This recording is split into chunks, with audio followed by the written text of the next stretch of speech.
ગુજરાતના સંદેશ ન્યૂઝમાં આપનું સ્વાગત છે। બોરસદ તાલુકાના રાસ ગામે તળાવમાં ઉગી નીકળેલ ઘાસચારાને કારણે મચ્છીઓના મોત નિપજતા તળાવ દુર્ગંધ મારતું બન્યું। બોરસદ તાલુકાના રાસ ગામે જે તળાવ છે ત્યાં લગભગ કેટલાય સમયથી તળાવની અંદર જે લીલી વનસ્પતિ ઉગી નીકળી છે જેનું તંત્ર દ્વારા સાફ સફાઈ કરવામાં આવતી નથી, જેના કારણે અંદર મચ્છીઓના પણ મોત ઓક્સિજન ના મળવાના કારણે નિપજ્યા છે, જેથી કરીને તળાવની અંદર દુર્ગંધ મારે છે, જેથી કરીને અવર જવર કરતા લોકોને ભારે તકલીફ ઉઠવા પામી છે, તેમજ નજીક હોસ્પિટલના દર્દીઓને પણ ભારે નુકસાન થવાની શક્યતા રહેલી છે।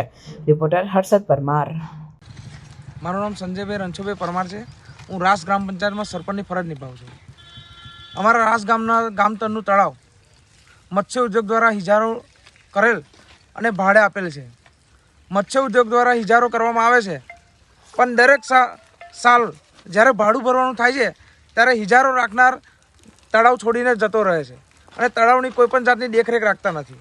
અમે દરેક વખત ગ્રામ પંચાયતના લેટર ઉપર મત્સ્ય ઉદ્યોગમાં રજૂઆત કરીએ છીએ, પણ તેને કોઈ ધ્યાનમાં લેતું નથી અને કોઈ ચોખ્ખટપણે જવાબ આપતું નથી।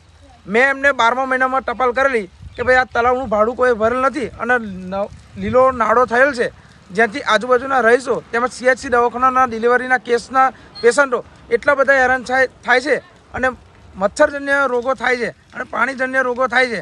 જેવી રજૂઆત કરવા છતાં એમને મને રિપ્લાય આપેલો કે 31/3ના રોજ એમનો ઇજારો રદ કરવામાં આવશે, પરંતુ હાલ 23/4/2025 તારીખ થઈ છે, 20 થી 25 દિવસ થઈ ગયા છે, છતાં એમને મેં ટેલિફોનિક જાણ કરી તો એમને કીધું કે એ તો થઈ જશે, ઓનલાઈન સિસ્ટમ છે એટલે ઓનલાઈન થશે એટલે અમે તમને જણાવી દઈશું। પણ હાલ તળાવની પરિસ્થિતિ એવી છે, અંદર મચ્છી એટલી બધી મરી ગયેલ છે અને એની દુર્ગંધ એટલી બધી પસરી રહી છે કે આ બાજુમાં CHC દવાખાનું ગામના રહીશોને એટલી બધી તકલીફ પડી રહી છે, પણ ત્યાં આગળ બેઠેલા અધિકારીના પેટમાંથી પાણી હલતું નથી।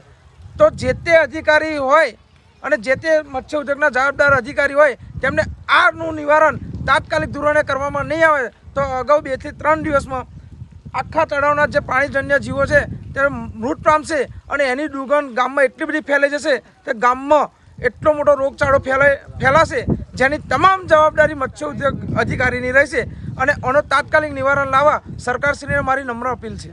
કિરણભાઈ લાલજીભાઈ પટેલ, રાસ। હવે 52 વીઘાનું તળાવ છે।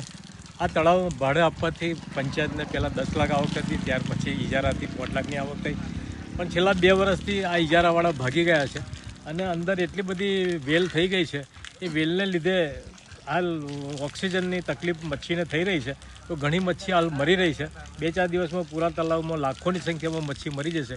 બાજુમાં આરોગ્ય દવાખાનું છે, એ લોકોને દુર્ગંધથી પણ ખૂબ જ મોટા પાયે આરોગ્યના દ્રષ્ટિએ નુકસાન થવાની સંભાવના છે।